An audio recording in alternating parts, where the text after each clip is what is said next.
menyambung pelajaran kita pada bulan yang lalu.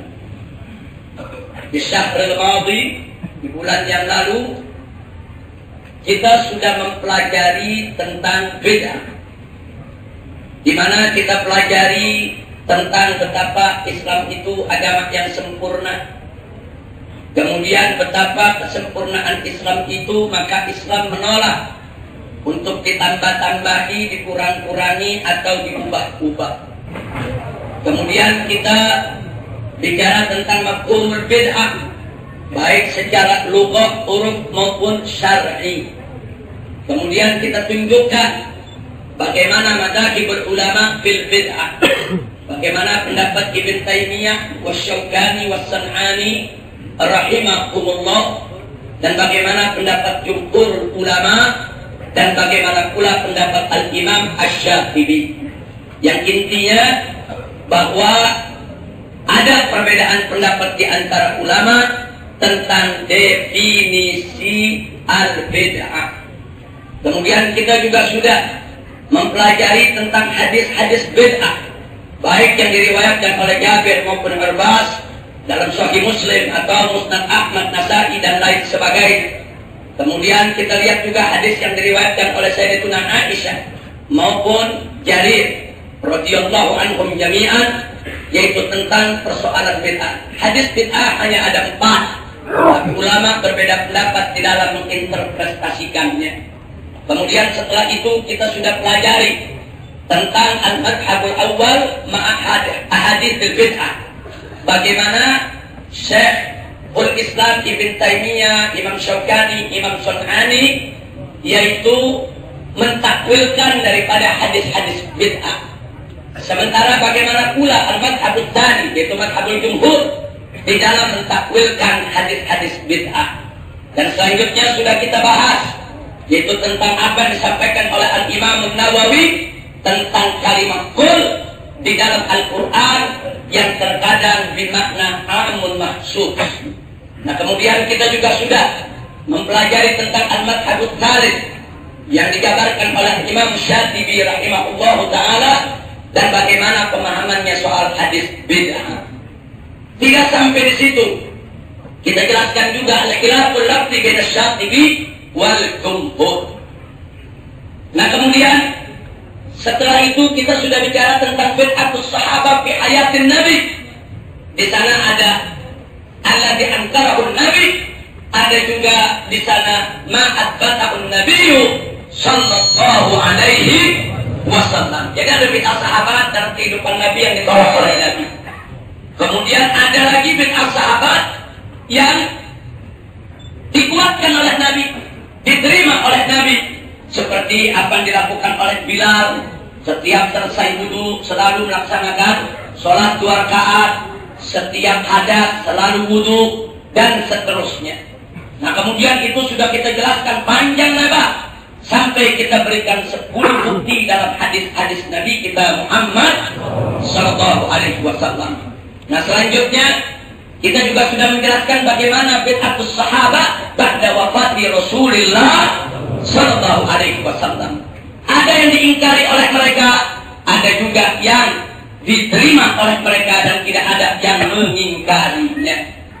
Nah, kemudian setelah itu kita juga sudah melihat, setelah itu semua, maka kini kita sampai kepada aqwalus sahabat fil bid'ah. Sampai di sini kemarin pelajaran kita.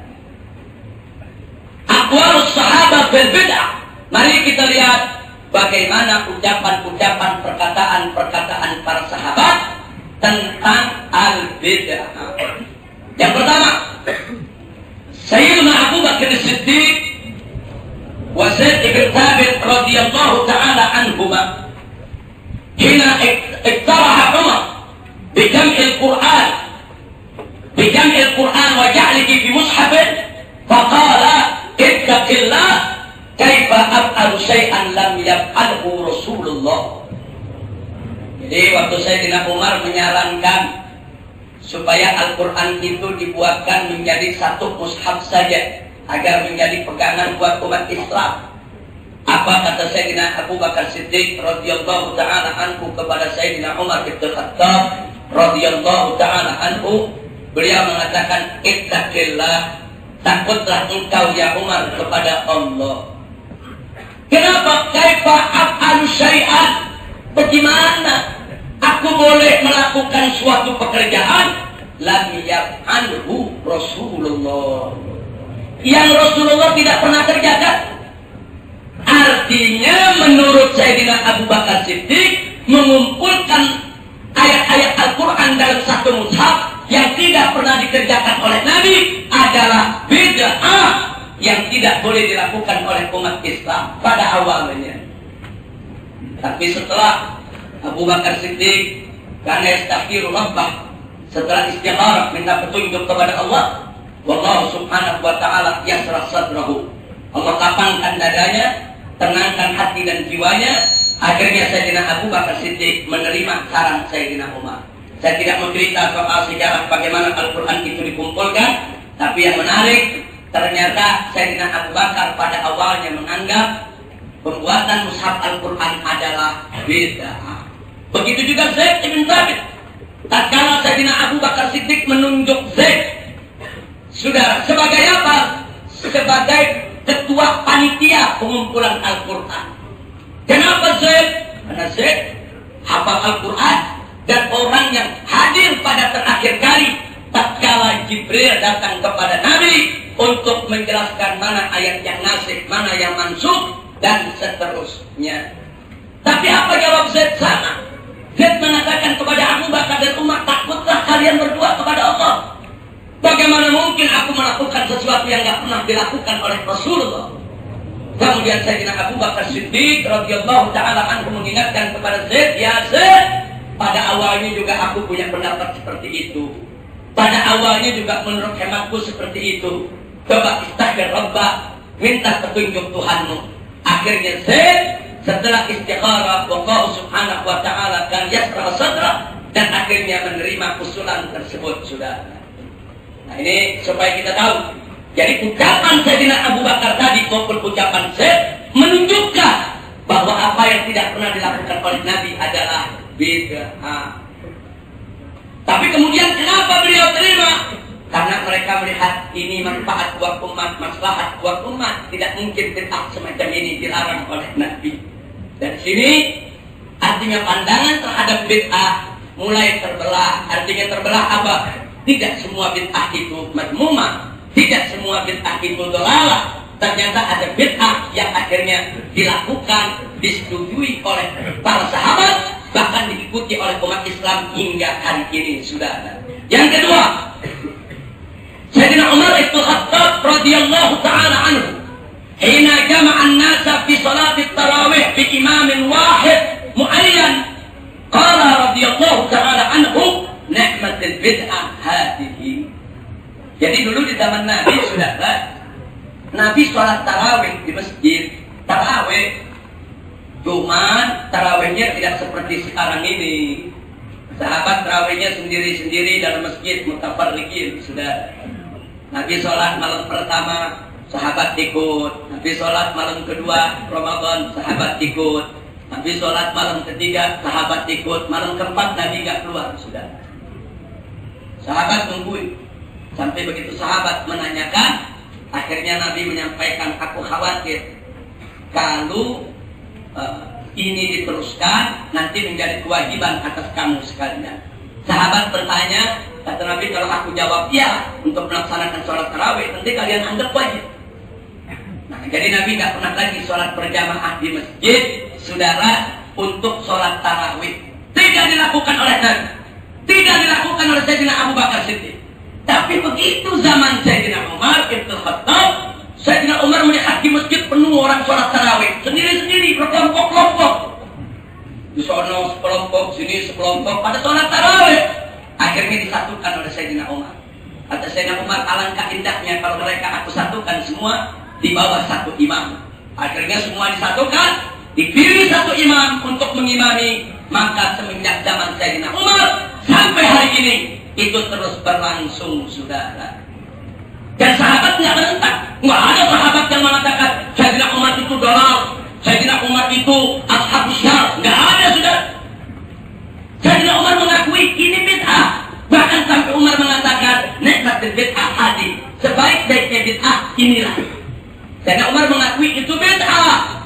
bid'ah yang baik, saudara. Jadi artinya apa? Ada isyarat dari Sayyidina Umar, enggak semua bid'ah dalalah, enggak semua bid'ah itu sesat menyesatkan.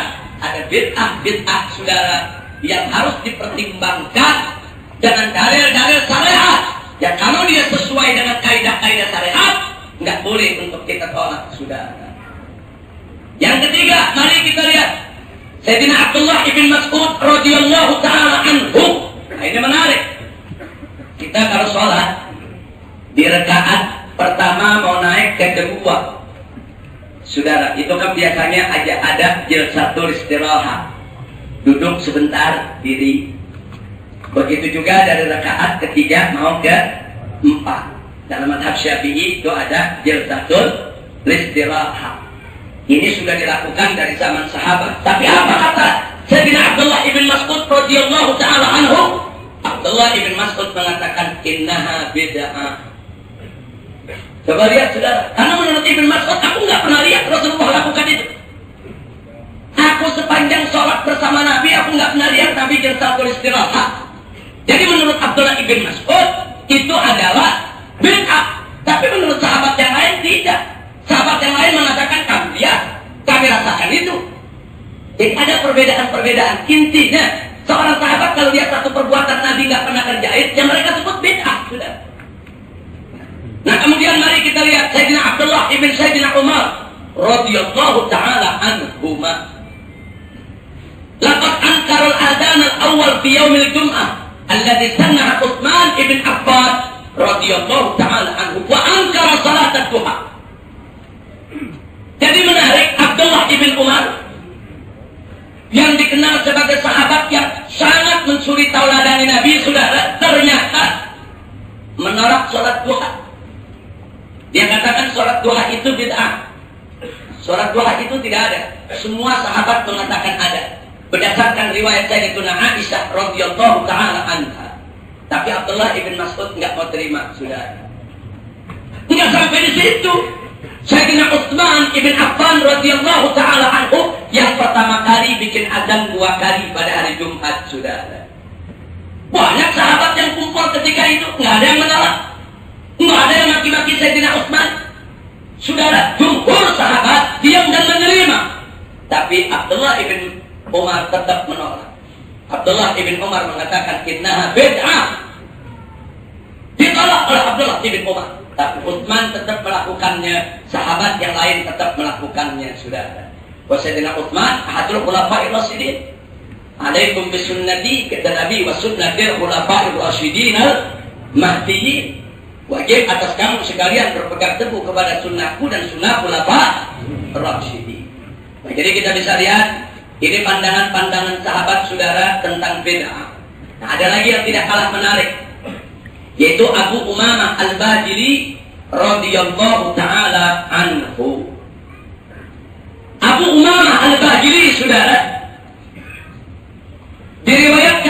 disebutkan oleh Al-Imam At-Tabari dan Al-Imam Al-Qurtubi dan Al-Imam As-Suyuti saat menafsirkan suratul Hadid ayat 27.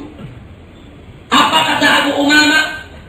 Ahdatstum qiyama Ramadan walam yuktab alaikum innama kutiba alaikumus siyam fadawwimu ala al-qiyam idza fa'altumuhu wa la tatruku fa inna nasan min bani Israil ibtada'u bid'ah lam yaktubha Allahu alaihim ibtagu biha ridwanallah fama ra'uha haqqa ri'ayatiha fa'adahumullahu bitarkiha. Luar biasa, saudara.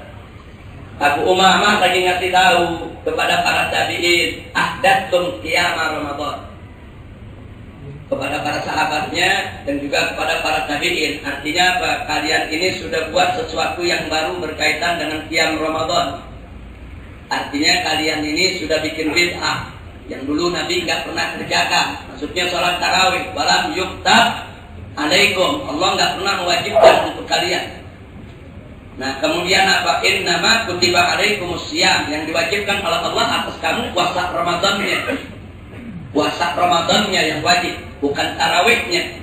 Tapi kalian sudah bikin bid'ah, kalian ramaikan masjid tiap bulan Ramadan, masjid penuh, sholat berjamaah, sholat tarawih yang Nabi nggak pernah lakukan. Tapi ingat, kalau sudah kalian lakukan seperti itu, fadawimu 'alal qiyam, maka jaga, terusin, terus kerjain. Terus kerjain. Kalau kamu sudah terlanjur melakukannya, terus kerjain.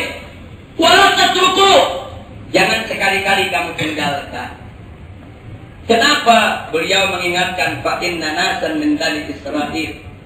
Karena dulu ada sekelompok orang dari Bani Israil ibtada'u bid'ah, membuat beberapa bid'ah yang bagus. Lam yaktub Allahu alaihim, yang sebetulnya Allah tidak wajibkan kepada mereka. Tujuan mereka ibtahu biha ridwanullah, mereka hanya menginginkan ridha Allah. Jadi mereka bikin, kalau dalam ayat Al-Quran dikatakan rahbaniyatan ibtada'uha, mereka menjadi rahbaniyin, saking mau mendekatkan diri kepada Allah, nggak mau kawin saudara. Niatnya bagus, niatnya mau mendekatkan diri kepada Allah, dia tinggalin itu perkawinan. Nah, ini yang dilakukan Bani Israil, sampai itu menjadi tradisi, menjadi adat istiadat di tengah-tengah mereka. Nah kemudian setelah itu apa? Akhirnya setelah itu sudah menjadi tradisi, famarauha haqqa riayatiha. Akhirnya mereka nggak jaga tradisi yang udah baik tadi, mereka nggak jaga. Akhirnya mereka tinggalkan begitu aja. Akhirnya mereka nggak serius lagi. Akhirnya fa'abahumullahu bitarkiha. Akhirnya Allah mencela mereka, kenapa mereka meninggalkan tradisi yang sudah begitu baik untuk mereka, walaupun Allah yang wajibin. Maksudnya tradisi baiknya untuk Bani Israil, bukan nggak kawinnya, tapi takarrub ilallahnya, saudara. Nah, jadi ini Abu Umamah ingetin. Jadi artinya memang Abu Umamah juga mengakui tarawih itu bid'ah. Tapi karena dia sudah memasalahkan, orang di mana-mana sudah kerjain, ya jaga, jangan ditinggal. Allah nggak wajibkan untuk kamu sekalian sholat tarawih. Kamu sendiri yang membebankan diri kamu untuk melaksanakan sholat tarawih berjamaah-jamaah di masjid, tiap malam diramein. Ini udah diterima oleh ulama, udah diterima oleh umat Islam. Jaga, jangan nanti ke depan akhirnya ditinggal bubar, saudara. Saya tidak mau bicara panjang lebar soal itu. Yang saya ingin ingatkan di sini adalah betapa para sahabat dalam pandangan mereka ada bid'ah. Ini secara implisit, saudara, maupun eksplisit, bahwa bid'ah di mata sahabat ada yang madmumah, ada yang hasanah. Berarti itu sesuai dengan apa yang pendapat jumhur daripada ulama. Walhamdulillahi rabbil alamin. Sekarang mari kita lihat aqwal Syafi'iyah. Kita mengatba'il Imam Syafi'i, walhamdulillah. Mari kita lihat apa ucapan-ucapan atau pernyataan-pernyataan para imam dalam mazhab Imam Syafi'i berkenaan dengan bid'ah. Kita mulai dari Imam Syafi'inya radhiyallahu taala anhu. Al-Imam Syafi'i mengatakan al-bid'atu bid'atan, bid'atun mahmudah wa bid'atun madmumah. Fama wafaqa sunnata fa huwa mahmud, wa ma khalafa sunnata fa huwa madmum. Ini ucapan Imam Syafi'i, tulisan Imam Syafi'i dalam kitabnya, saudara. Jadi Imam Syafi'i radhiyallahu taala anhu mengatakan al-bid'atu bid'atan. Bid'ah itu ada dua macam. Yang pertama bid'atun mahmudah, bid'ah yang terpuji. Yang kedua bid'atun madmumah, bid'ah yang tercela. Fama wafaqa sunnata fa huwa mahmud. Bid'ah yang sepakat, sejalan, sesuai dengan as-sunnah, maka dia adalah bid'ah yang terpuji. Wa ma khalafa sunnah, adapun bid'ah yang bertentangan dengan sunnah, bertentangan dengan ajaran Nabi, fa huwa madmum, itu adalah bid'ah yang tercela. Ini ucapan Imam Syafi'i. Saya mau tanya, Imam Syafi'i salah bukan? Sudah. Imam Syafi'i ulama salah. Jadi kalau sekarang ada yang berkoar-koar menurut ulama salah, bid'ah itu cuma satu macam. Tunggu dulu, Imam Syafi'i salah sudah. Imam Syafi'i bukan ulama salah. Lahir tahun 150 Hijriah. Itu adalah merupakan qarnus salah. Nah, karena itu di sini saya ingatkan saudara, kalau kita mau bicara berpegang teguh kepada salaful ummah, al-Imam Syafi'i dan salaful ummah. Walhamdulillahi rabbil alamin. Kemudian dalam tulisan lain, Imam Syafi'i mempertegas.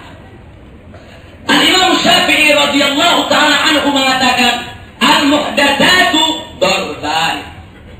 Ma uhditha yukhalifu kitaban aw sunnatan aw atharan aw ijma'an fahadihi bid'atud dalal. Wa ma uhditha min al-khair la yukhalifu syai'an min dhalik fahadihi muhdatsatun ghairu madmumah. Luar biasa saudara.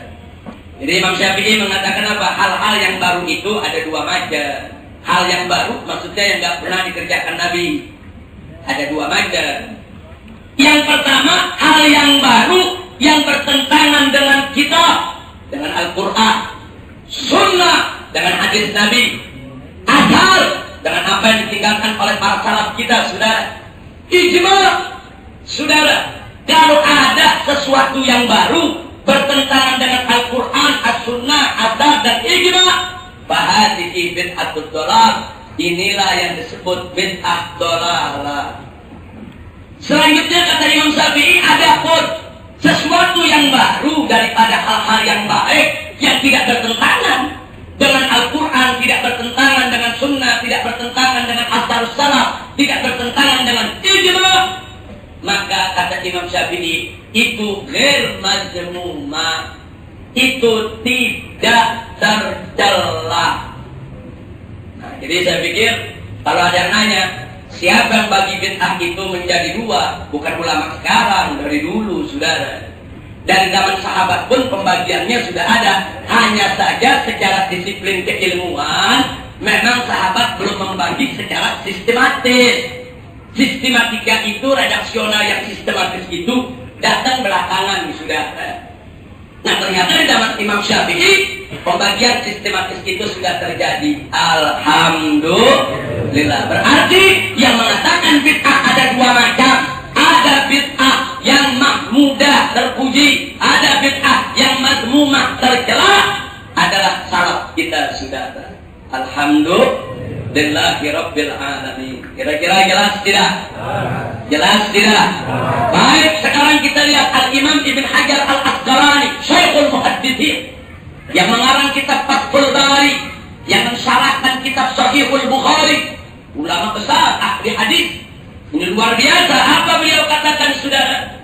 Beliau katakan di dalam kitabnya, ma'uhditha wa laysa lahu asl fi syara' yusamma bid'ah, wa ma kana lahu aslun yadullu alaihi syara' fa laysa bi bid'atin. Jadi kata Imam Ibn Hajar Al-Asqalani, apa-apa sesuatu yang baru saudara, terus nggak ada asal usulnya dalam syariat, nggak ada kaidah yang mendukung dalam syariat saudara, maka itu yang disebut bid'ah. Maksudnya yang nggak ada dalil, lah dari Quran, wala dari sunnah, wala dari ijma, wala dari qiyas, wala dari kaidah-kaidah yang ada, tidak ada dalil, itu disebut bid'ah. Tapi makanan lahu asal. Tapi kalau sesuatu yang baru punya dalil dalam Al-Quran atau dalam hadis saudara, ada dalil, baik dalil secara eksplisit tasrihan maupun secara implisit talmihan saudara, baik dalilnya itu am maupun khusus saudara, enggak peduli selama ada dalil. Kata Ibn Hajar Al-Asqalani, walaupun Nabi tidak pernah kerjakan, falaisa bid'ah, itu bukan bid'ah. Berarti Imam Ibn Hajar dalam hal ini sama dengan Imam Syatibi. Imam Syatibi juga mengatakan begitu, kalau ada dasarnya bukan bid'ah. Bid'ah itu yang tidak ada dasar. Nah, jadi kita lihat. Nah, sekarang Al-Imam Al-Iz, yaitu Izzuddin Ibnu Abdissalam radhiyallahu ta'ala anhu rahmatullah alaih, beliau mengatakan al-bid'atu fi'lun ma lam ya'at fi asri Rasulillah sallallahu alaihi wasallam wa hiya munqasimatun ila wajibatin wa muharramatin wa mandubatin wa makruhatin wa mubahah wa tariq bidalik an tu'radul bid'ah ala qawaid syariah.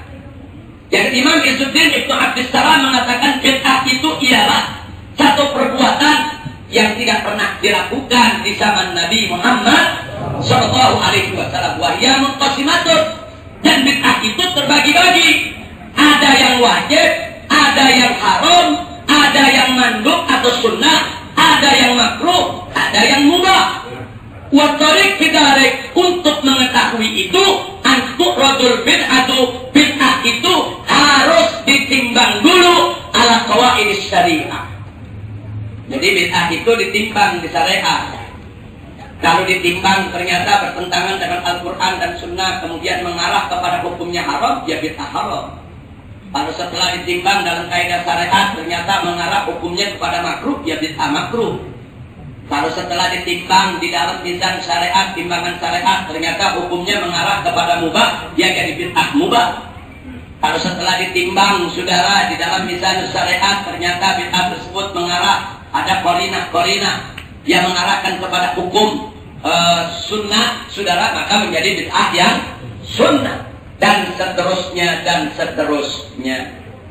Jadi di sini Al-Imam Izzuddin Ibnu Abdus Salam lebih tegas lagi. Jadi bid'ah itu bukan hanya madmumah ataupun mahmudah.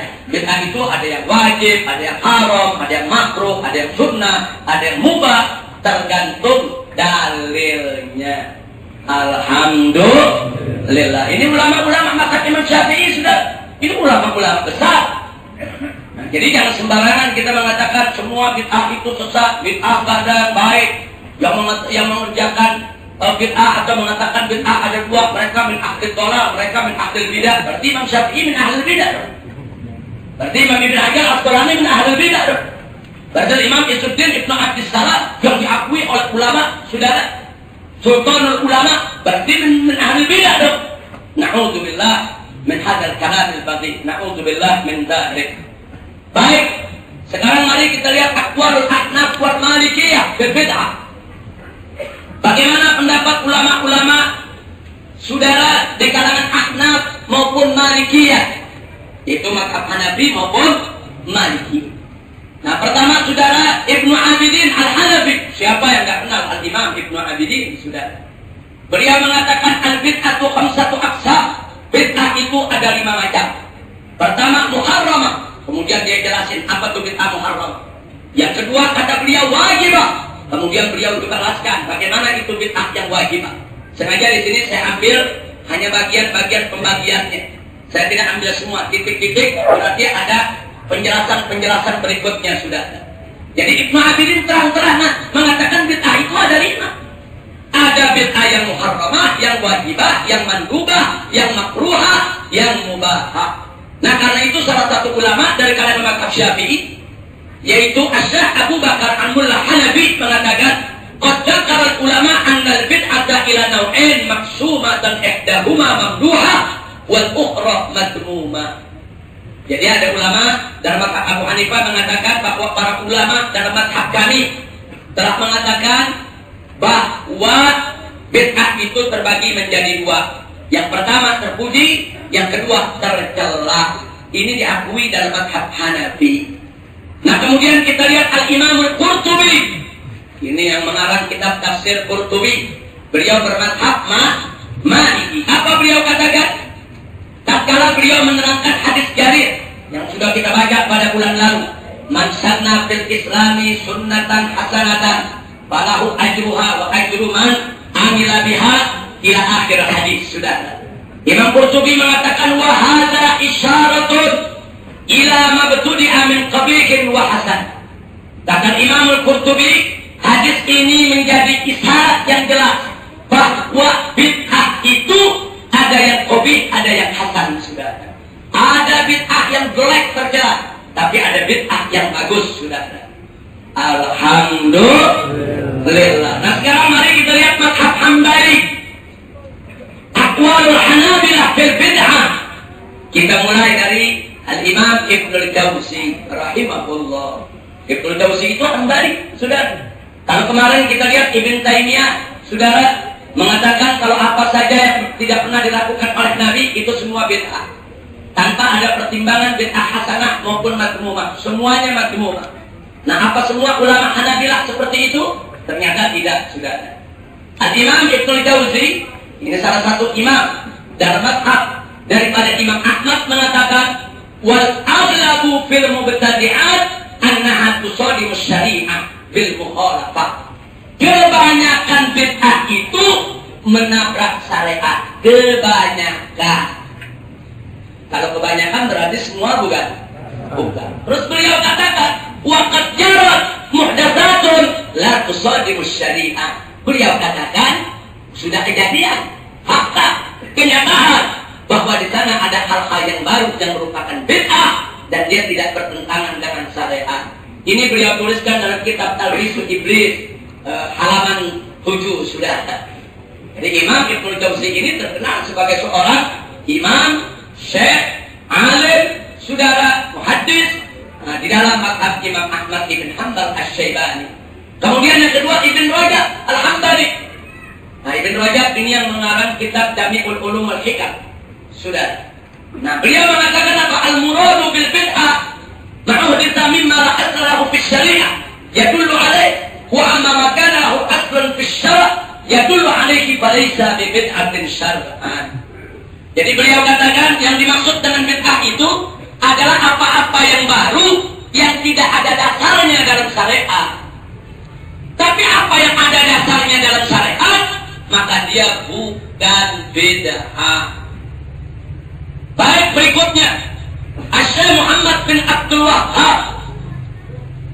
Ini yang sering dijadikan hujjah oleh kalangan Salafi, oleh saudara-saudara kita dari kalangan Wahabi, di dalam menyatakan kalau bid'ah itu hanya satu macam, semuanya sesat, semua masuk neraka. Dan banyak di antara mereka mengatakan ini pendapat Syekh Muhammad bin Abdul Wahhab. Apa betul Syekh Muhammad bin Abdul Wahhab pernah mengatakan begitu? Mari kita lihat di dalam kitab Ad-Durarus Saniyah. Ini kitab mereka, saudara. Jilid kelima halaman 103. Syekh Muhammad bin Abdul Wahhab rahimahullahu taala mengatakan, "Nahla'u jami'al bid'ati illa bid'ah laha aslun fis syar'." Ka jam'i Umar tarawih jama'atan wa jam'il mushaf wa jam'i Ibn Mas'ud li ashabihi 'ala al-qasas kull khamis wa nahwa dhalik fa hadha hasanun. Fa hadha hasanun. Apa kata Syekh Muhammad bin Abdul Wahhab? Nahla jami'al bid'ah. Kami melepaskan diri dari segala bid'ah. Karena beliau terkenal sebagai imam tauhid yang anti bid'ah sudah. Kami lepaskan diri dari segala macam bid'ah. Tapi apa beliau bilang? Illa, kecuali yang mana? Bid'ah laha aslun fis syara'. Kecuali bid'ah yang ada dasarnya dalam syariat. Berarti Syekh Muhammad bin Abdul Wahhab mengakui ya kalau di sana ada bid'ah yang punya dasar dan di sana ada bid'ah yang nggak punya dasar. Akui sudah. Beliau katakan kami melepaskan diri dari segala bentuk bid'ah kecuali bid'ah yang punya dasar dalam syariat. Seperti apa? Seperti Sayyidina Umar mengumpulkan umat Islam sholat tarawih berjamaah di bawah satu imam dalam masjid. Seperti Sayyidina Abu Bakar mengumpulkan mushaf. Seperti saudara Sayyidina Abdullah ibn Mas'ud mengkhususkan setiap hari Senin pengajian untuk qasas saudara. Pokoknya cerita-cerita soal para rasul, para anbiya, kisah-kisah, saudara, hikayat-hikayat itu dibuka majlis oleh Abdullah ibn Mas'ud setiap hari Kamis. Padahal di zaman Nabi nggak ada. Oh, ngaji kalau hari Senin, fikih, kalau hari Selasa, tafsir, nggak ada. Abdullah ibn Mas'ud bikin sendiri, saudara. Apa ditentang oleh ulama? Tidak. Bahkan Syekh Muhammad bin Abdul Wahhab mengatakan, "Fahada hasan." Bid'ah semacam ini bagus, manfaat buat umat, ada dasar syariat, nggak boleh untuk sembarangan disesatkan, saudara. Nah, makanya saya pikir kalau ada yang masih ngaku-ngaku ini kami pengikut Syekh Muhammad bin Abdul Wahhab, oh ini menurut imam kami, syekh kami, bahwa bid'ah satu macam, bid'ah itu dolalah, sesat semua neraka. Saya nggak pernah baca kitab Syekh Muhammad bin Abdul Wahhab yang mengatakan sedemikian rupa. Jadi kalau mereka bilang Syekh Muhammad bin Abdul Wahhab, Muhammad bin Abdul Wahhab yang mana? Jangan-jangan Mak Wahhab kali sudah. Syekh Muhammad bin Abdul Wahhab yang mana? Mesti jelas dong. Syekh Muhammad bin Abdul Wahhab nggak mengatakan begitu, saudara. Saya tunjukkan. Ada buku karangan guru saya tercinta, almarhum wal maghfurlah, Sayyid Muhammad bin Alwi Al-Maliki. Abu ya, Sayyid Muhammad bin Ali Al-Maliki mengarang banyak kitab. Di antaranya kitab Mabahib Yajib an Tusahhah. Ada yang menarik, saudara. Saya bacakan kutipan beliau. Tentang Syekh Muhammad bin Abdul Wahhab. Beliau tulis di sini dengan penuh adab, sopan, santun, dan beliau ingin menyampaikan kepada ulama-ulama Wahabi yang ada di Saudi yang selalu mengecam beliau. Bahkan ada ulama di Saudi yang mengeluarkan fatwa bahwa Abu Sayyid Muhammad bin Ali Al-Maliki itu sudah sesat, murtad, dan harus dihukum mati, sudah. Itu fatwa. Nah, tapi apa jawab beliau? Apa beliau marah? Melakukan perlawanan? Tidak. Dengan hikmah, mari kita lihat apa beliau katakan dalam kitab Mabahib Yajib an Tusahhah halaman 202, saudara. Beliau katakan, Syekh Muhammad bin Abdul Wahhab mauqifun 'azimun wa ra'yun hakimun fi hadzal bab.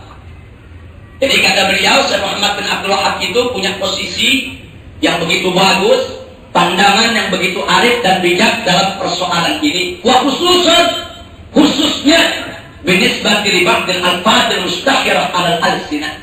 Khususnya berkaitan dengan sejumlah ungkapan-ungkapan yang sering diucapkan oleh umat Islam. Beliau lagi cerita, umat Islam kan di mana-mana suka baca burda, suka baca maulid, suka baca qasidah, termasuk ya Rabbi bil Mustafa dan lain sebagainya, atau ya akramal khalqi liman anudu bihi. Nah, apa beliau katakan, saudara? Mari kita lihat apa yang dikatakan oleh Syekh Muhammad bin Abdul Wahhab.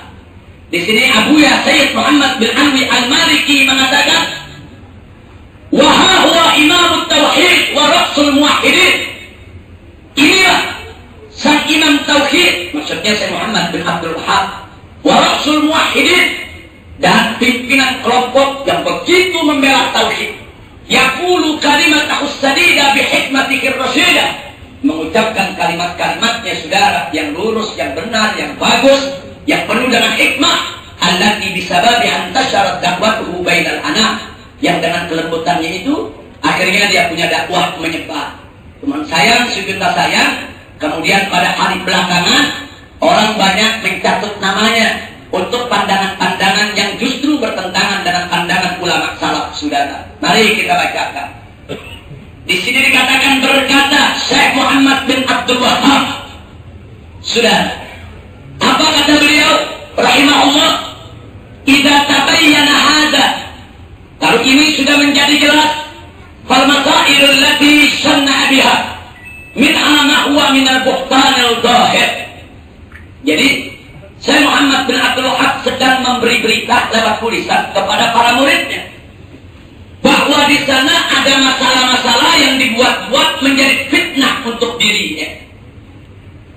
Apa fitnahnya? Beliau katakan, wahya qauluhu, di antaranya adalah yang diungkapkan oleh orang tersebut, orang yang memfitnah dia, saudara. Inni mubtilun kutubal madahib, aku ini difitnah telah membatalkan kitab-kitab para imam madhab. Dan aku juga difitnah, inni akul innan nasa min sittumi asana laisu ala syekh. Aku juga difitnah bahwa aku mengatakan bahwa umat Islam sejak 600 tahun yang lalu, yaitu mereka semuanya sesat. Padahal saya tidak pernah mengatakan begitu. Kemudian apa? Ini ada ijtihad. Saya difitnah, katanya saya mengajak orang untuk ijtihad keluar dari mazhab. Saya tidak pernah ngajak seperti itu. Kemudian dikatakan lagi, ini kharij ada taklid. Ada fitnah saya, katanya saya tidak taklid lagi. Enggak betul. Jadi kalau beliau katakan enggak betul, berarti beliau masih taklid. Kemudian ada lagi yang fitnah saya, katanya ini akul inna ikhtilafal ulama naqamah, bahwa perbedaan pendapat di antara ulama adalah ada siksa. Saya enggak pernah mengatakan begitu. Wa qauluhu, dan saya fitnah lagi oleh ucapan dia, inni ukaffir man tawassala bis sholihin. Saya ini dituduh katanya saya mengkafirkan orang-orang yang tawassul dengan orang soleh. Saya enggak pernah mengkafirkan orang hanya tawassul. Kemudian apa beliau katakan lagi, wa qaulihi inni ukaffiru Busiri. Saya difitnah. Kata mereka saya mengkafirkan Imam Busiri dengan kitab burdahnya, saudara. Kemudian dia katakan lagi, gara-gara Imam Busiri mengatakan ya akramar khalaq, saya dituduh inni ukaffiru Busiri. Kemudian dikatakan lagi, saya difitnah inni aqul law aqdaru ala hadam hudratir Rasul la hadam Tuhan. Andai kata aku ini, andai kata mampu untuk menghancurkan rumahnya Nabi, niscaya aku hancurkan rumah Nabi. Saya tidak pernah mengatakan begitu. Kata saya Muhammad bin Abdul Wahab. Kemudian saya difitnah. Katanya saya mengatakan, "Lau aqdaru 'ala al-Ka'bah la akhadtu mizabaha wa ja'altu laha mizaban min khashab." Andai kata aku ini punya kemampuan, niscaya aku akan ambil mizabnya Ka'bah. Mizab Ka'bah itu terbuat dari emas. Saya dituduh, katanya saya mau copot itu, saya mau ganti dengan kayu. Enggak betul. Saya enggak pernah mengatakan begitu. Kemudian dikatakan lagi, ini unkiru ziarah kubur Nabi. Saya difitnah. Katanya saya ini mengingkari ziarah kubur Nabi. Saya enggak pernah mengingkari ziarah kubur Nabi. Kemudian, ini unkiru ziarah kubur walidain wa khairihima. Dan saya difitnah. Katanya saya ini mengajak orang, melarang orang ziarah ke kubur kedua orang tuanya. Itu semua fitnah. Enggak sampai di situ. Bahkan dia katakan, saya difitnah. Wa inni ukaffiru man yahlif bi ghairillah. Dan saya difitnah. Katanya saya mengkafirkan orang yang bersumpah dengan selain Allah. Karena ada ulama yang bersumpahnya wallah wan nabi. Demi Allah, demi Nabi. Nah, ada kelompok-kelompok mengatakan itu kafir. Nah, begitu ditanya siapa yang bilang kafir? Syekh Muhammad bin Abdul Wahab. Enggak betul. Ini ungkapan Syekh Muhammad bin Abdul Wahab, saudara. Beliau mengatakan saya enggak pernah mengkafirkan orang yang bersumpah dengan seperti yang tadi dengan Nabi, wan Nabi, tidak. Nah, kemudian enggak sampai di situ saja, saudara. Di sini dikatakan lagi oleh beliau, fahadihi itnata asyara masalah. Inilah 12 masalah yang aku difitnah. Jawabi fiha, jawabku untuk semua fitnah itu hanya satu, yaitu firman Allah yang berbunyi, subhanaka hada buhtanun adzim. Jadi saudara, ini bisa kita dapatkan dalam Ar-Risalah Al-Hadiyah Asyar, yaitu risalah yang ke-11 min Rasail Syekh Muhammad bin Abdul Wahab. Jadi silakan Anda cari Rasail Syekh Ibnu Muhammad bin Abdul Wahab yang jilid ke-11. Nah, kemudian saudara, di jilid ke-11 ada di bagian kelima halaman 61. Kitab ini, buku ini disebarluaskan oleh Jami'ah Muhammad Ibn Sumud Al-Islamiyah, oleh Jami'atul Imam Muhammad Ibn Sumud yang ada di Riyadh, saudara. Artinya Universitas Imam Muhammad Ibn Sumud yang mencetak itu buku, yang menyebarluaskan itu buku, pernyataan daripada Syekh Muhammad bin Abdul Wahab. Kalau beliau tidak pernah mengkafirkan orang yang ziarah kubur, beliau tidak pernah mengkafirkan orang yang tawassul, beliau tidak pernah mengkafirkan Imam Busiri, beliau tidak pernah mengkafirkan umat Islam hanya karena khilafiyah perbedaan pendapat, saudara. Jadi kalau ada mereka yang ngaku-ngaku sebagai pengikut Syekh Muhammad bin Abdul Wahab, terus seenaknya mengkafir-kafirkan umat Islam yang lainnya, mereka ikut siapa? Jangan mereka membawa-bawa nama-nama Syekh Muhammad bin Abdul Wahab. Kalau ternyata itu Syekh Muhammad bin Abdul Wahab rahimahullah ta'ala sendiri mengatakan hada buhtanun azim, ini fitnah yang besar. Na'udzubillah min dzalik. Kira-kira jelas tidak? Nah, sekarang baik, sudah. Selanjutnya saya ingin menunjukkan sebelum kita akhiri. Kalau ada ulama mengatakan ini bid'ah, ini sunnah, enggak usah kaget. Wala tastaghribu bi aqwalil ulama, hadhihi bid'ah, hadhihi sunnah, hadhihi syar'iyyah. Itu sesuatu yang adi di antara ulama, sesuatu yang biasa. Saya buktikan, saudara. Bahkan banyak sekali masalah yang ulama satu mengatakan bid'ah, ulama lain mengatakan tidak. Kita buktikan. Pertama, lafziyun bil Quran makhlukun. lafziyun bil Quran makhlukun, melafazkan ayat-ayat Al-Quran adalah makhluk. Bukan Al-Qurannya yang makhluk, tapi melafazkannya, suara yang keluar dari mulut kita. Pendapat ini apa kata Imam Ahmad? Bid'ah. Kalau ada yang mengatakan begitu, dia sudah melakukan bid'ah. Imam Ahmad bilang tidak boleh mengatakan seperti itu. Tapi sementara Al-Imam Al-Qarabisi, siapa Imam Al-Qarabisi? Sahabat Imam Ahmad, sekelas, sama-sama belajar kepada Imam Syafi'i. Sudah. Al-Imam Al-Qarabisi mengatakan lafziyun bil Quran makhluk, sahih, tidak ada masalah. Akhirnya jumhur ulama Ahlus Sunnah ikut apa yang diucapkan Qarabisi, saudara, baik dari Hanafiyah maupun dari Malikiyah dan Syafi'iyah. Nah, jadi nggak usah kaget. Imam Ahmad mengatakan bid'ah, wajib kita hormati pendapatnya. Imam yang lain mengatakan itu kalimat sahih, wajib kita hormati pendapatnya.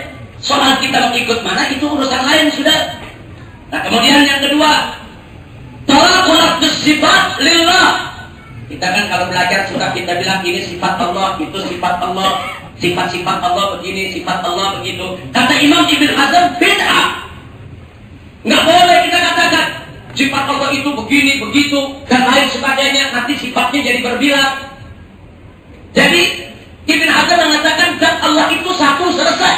Semua sifatnya ada di situ. Nggak usah lagi dibilang ada sifat Allah. Tapi jumhur ulama mengatakan jaiz, boleh. Dan ini juga pendapat Mu'tazilah, sudah ada. Yang ketiga, al-kalam fi daqaiqi a'malil qulub.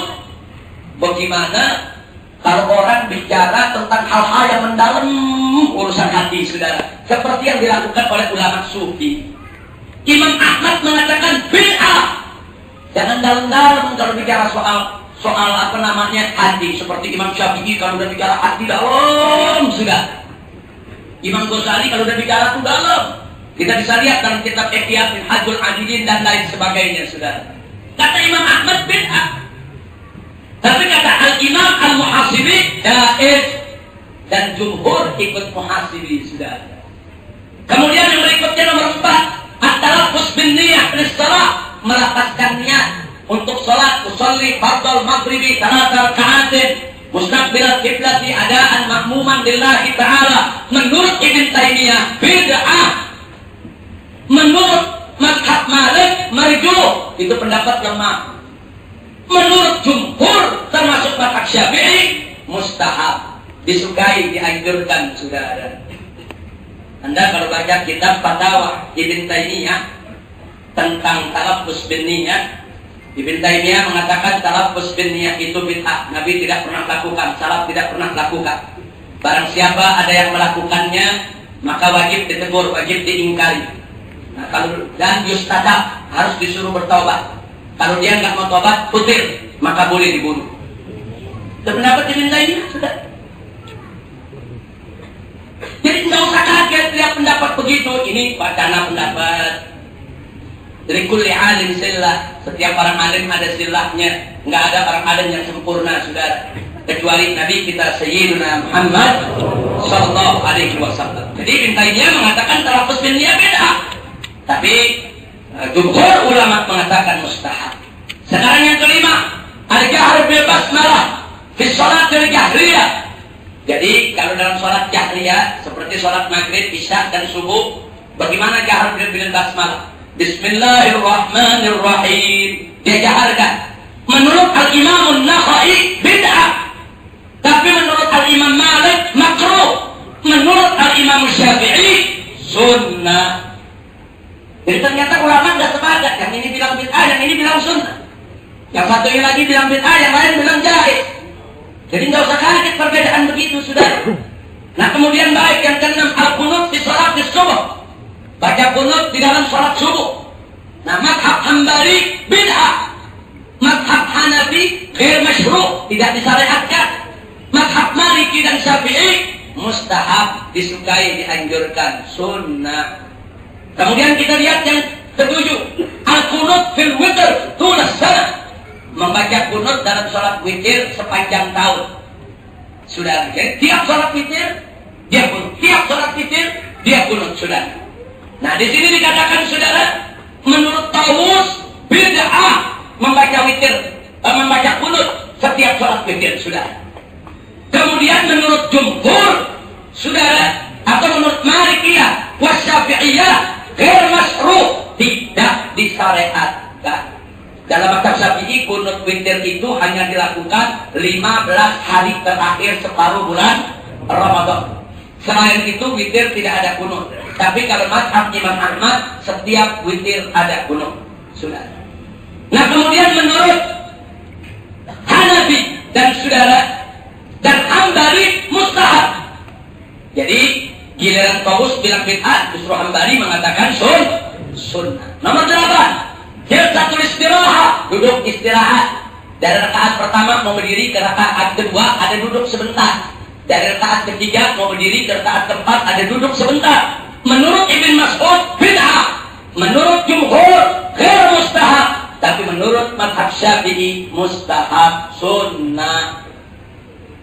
Baik, yang kesembilan, at-tauqid bermasah al-khuffain, yaitu adanya pembatasan waktu untuk mengusap di atas khuf. Dibatasi. Kan dalam mazhab Syafi'i kan kalau bukan musafir sehari semalam, kalau musafir 3 hari 3 malam, itu namanya dibatasi waktunya. Nah, ini menurut Imam Malik bid'ah. Jadi menurut Imam Malik, nggak ada batas waktu, pakai selama ini, selama dia belum buka, nggak usah dibatas-batasi. Kalau dibatasi kata Imam Malik bid'ah, kata Imam Laits ghair masyru', nggak disyariatkan untuk dibatasi. Tapi menurut mazhab Imam Syafi'i masyru', disyariatkan. Ada dalil bahwa mengusap di atas khuf itu harus dibatasi waktunya. Yang ke-10, sunnatul maghrib qabliyah, salat qabliyah maghrib. Menurut Imam Nakhai bid'ah, menurut Imam Syafi'i sunnah, menurut jumhur mustahab, disukai, saudara. Jadi yang mengatakan bid'ah itu Imam Nakhai. Kemudian salatul duha, menurut Ibnu Umar bid'ah, menurut Imam Syafi'i sunnatun muakkadah, menurut jumhur mustahab. Kemudian sajdatus syukur, sujud syukur, menurut Imam Nakhai bid'ah, menurut Abu Hanifah dan Imam Malik makruh, menurut Imam Syafi'i dan Imam Ahmad sunnah. Orang kan kalau lagi dapat nikmat dianjurkan sujud syukur. Yang anggap itu sunnah mazhab Imam Syafi'i dan mazhab Imam Ahmad. Tapi menurut Imam Nakhai bagaimana? Nah, kemudian menurut Imam Abu Hanifah dan Malik apa? Makruh. Nah, kemudian kita lihat lagi yang ke-13, sholatul istisqa. Sholat apa itu? Sholat minta hujan. Sholat minta hujan menurut Abu Hanifah bid'ah, nggak ada dalil. Menurut Imam Syafi'i sunnatun muakkadah, sangat dianjurkan, disunnahkan. Menurut jumhur mustahab. Sekarang yang ke-14, ma'aribul masajid, mihrab masjid. Zaman sekarang kalau bikin masjid ada mihrabnya, saudara. Bagus mihrabnya, pakai tiang, pakai ukiran, pakai tulisan, saudara. Apa kata Imam Suyuti? Bid'ah.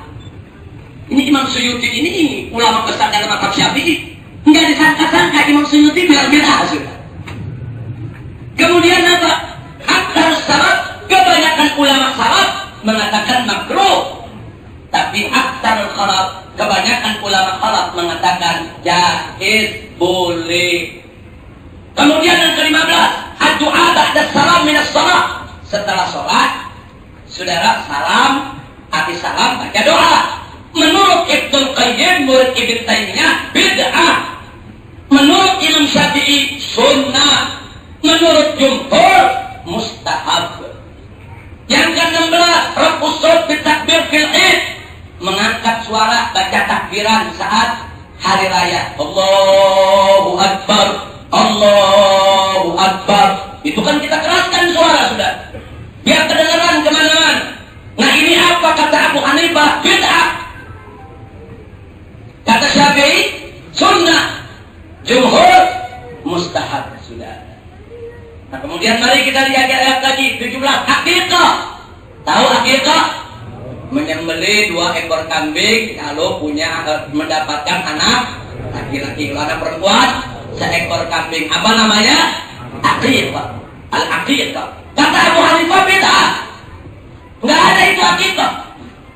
Tapi kata Alif dan Imam Daud wajib. Yang satu bilang bid'ah, yang satu bilang wajib. Kemudian jumhur ulama mengatakan sunnah. Baik, yang ke-18, Ihya Laila Nisfi Sya'ban, menghidupkan malam pertengahan bulan Sya'ban, malam nisfu Sya'ban. Al-Malikiyah mazhab Imam Malik mengatakan bid'ah. Asy-Syafi'iyah mazhab Imam Syafi'i mengatakan sunnah. Al-Jumhur mengatakan mustahab. Jadi tidak sepakat, ada yang bilang bid'ah, ada yang bilang sunnah. Sudah. Baik, yang ke-19 talqinul mayyit. Mayit habis dikubur ditalkinin, ya fulan bin fulan, dan seterusnya sudah ada.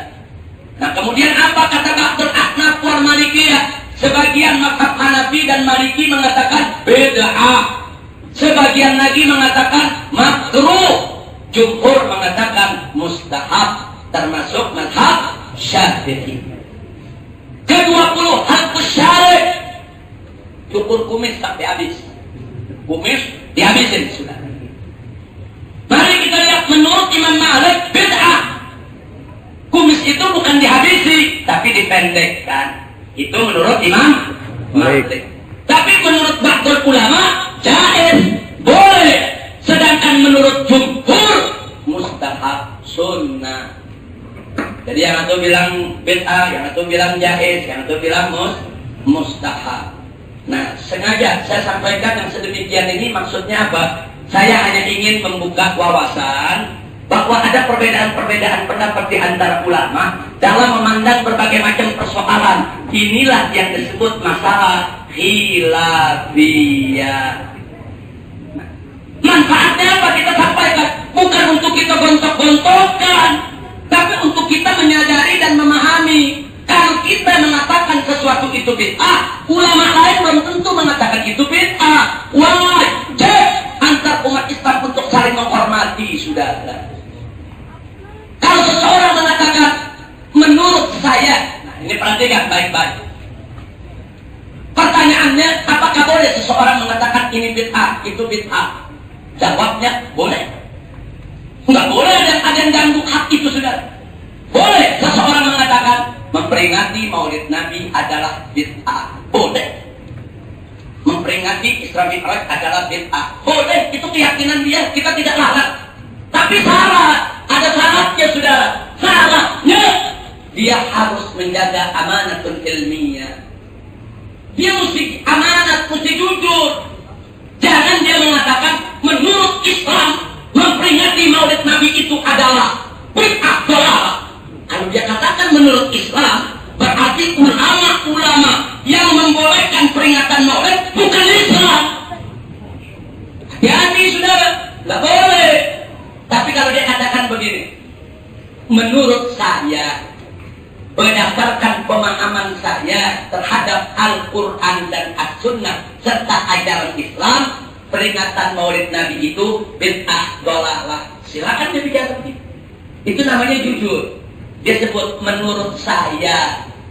Atau dia katakan begini, menurut saya ikut imam panutan saya, yaitu Imam Ibn Taimiyah,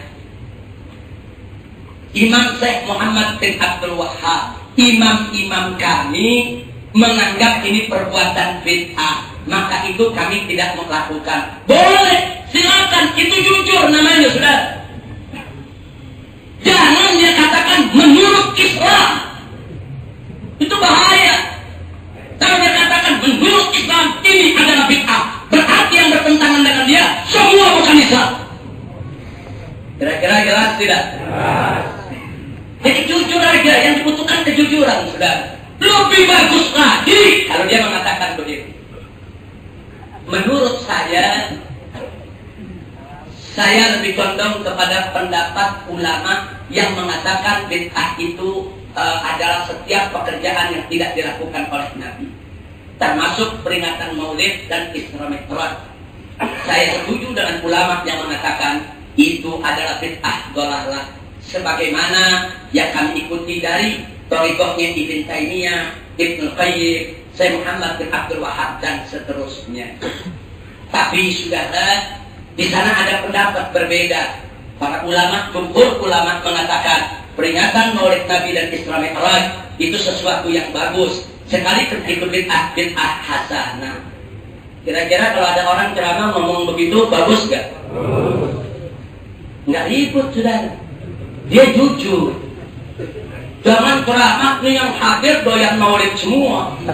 Saudara-saudara, Maulid, peringatan Maulid ini adalah bid'ah dalalah. Yang melakukannya semua masuk neraka.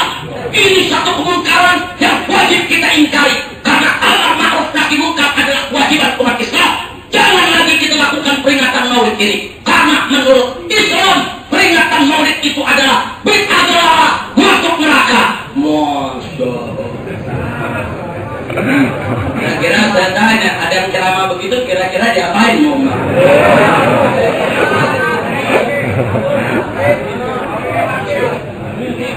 Ada yang nipu, ada yang nyambil, ada yang merubuhin panggung. Berarti itu memecah belah umat, tidak? Jadi saya mau tanya, kalau saya ngomong begini, ini perumpamaan. Saudara-saudara, saya seorang salafi. Saya pecinta Syekh Muhammad bin Abdul Wahab. Saya pengagum Syekh Ibn Taimiyah. Saya terima kasih Anda mengundang saya dalam peringatan Maulid ini. Padahal menurut saya peringatan Maulid ini adalah bid'ah dalalah. Semula saya ingin menolak, tapi karena ini undangan, ini menjadi kesempatan buat saya untuk menjelaskan bahwa peringatan Maulid ini menurut saya dan imam yang saya ikuti, inilah adalah bid'ah dalalah. Saya ini Wahabi, saudara. Tapi menurut Imam Syafi'i dan pengikutnya, menurut imam-imam yang lain, mayoritas ulama, peringatan Maulid ini boleh, bahkan dianjurkan. Nah, kalau begitu, silakan saudara-saudara, kalau mau ikut saya boleh, mau tetap ikut Imam Syafi'i nggak apa-apa. Enak nggak dengerin? Jujur gak dia? Disambitin gak? Dirubuhin gak panggungnya? Ini namanya amanatun ilmiah. Jujur menyampaikan. Jangan dia mengklaim menurut Islam begini. Tunggu dulu. Islam yang mana yang dimaksud, saudara? Kira-kira jelas tidak? Nah, jadi kalau orang mengatakan ini bid'ah, itu bid'ah, pada dasarnya boleh, tapi harus jujur. Itu pertama. Yang kedua, kalau ngatain orang itu ahli bid'ah karena dia melakukan yang saya anggap bid'ah, nggak boleh, sudah.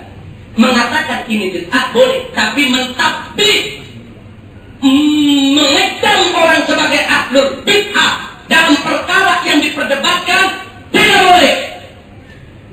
Karena itu berarti dia mengklaim dirinya paling benar, orang lain salah, sudah.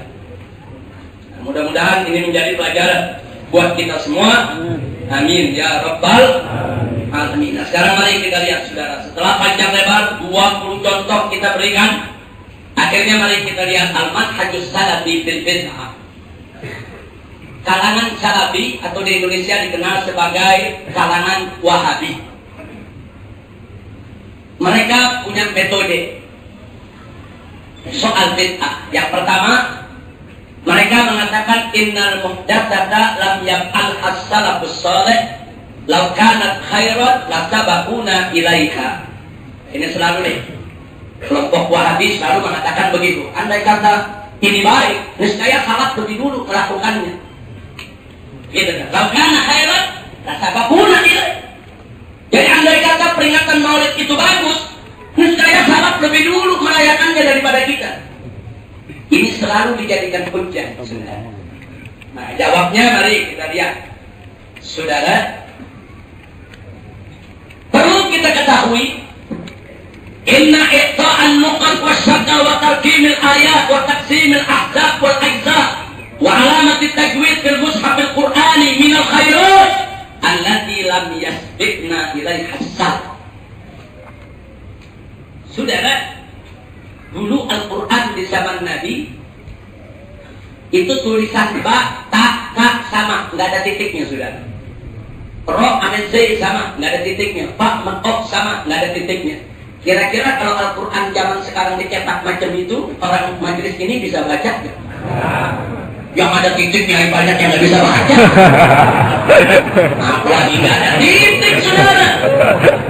Oh, zaman sekarang enak, ada titik, ada fathah, kasroh, dhamma, fathaten, betul?